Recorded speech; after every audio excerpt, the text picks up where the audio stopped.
ওয়ালাইকুম আসসালাম। ভাই এটি কি করতেছো না টিকটকের গান গাইতেছো নাকি ভাই আপনি? ভাই আমি ওই যে শশা ক্ষেত বাঁচতেছিলাম এবং ধান ক্ষেতের বা শশা ক্ষেতের অবস্থা দেখিয়া হ্যাঁ ভাই। ভাই আমার মনের ইচ্ছা থাকে একটা গান গামু।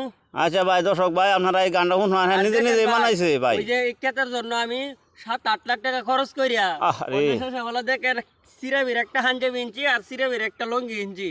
আচ্ছা অন্য এই লঙ্গি এডিতে কিনবা এটারও টাকা নাই, বাজার সদাই করম যে এটারও টাকা নাই। আচ্ছা, এই বিষয়ে যে গানটা লিখছেন আপনি, এই গানটা গাইন। নাম নে একটা লাইক, একটা কমেন্ট, একটা শেয়ার করিবেন। আমি গানটা মনে ইচ্ছা জাগতেছে গায়ালাই। আচ্ছা গাইন, গায়ে হেলাইন। আকাশেতে লক্ষ্য তারা, আহা রে, আকাশেতে লক্ষ্য তারা, চাঁদ কিন্তু একটা রে। আর বৃষ্টি লাগবো হ্যাঁ?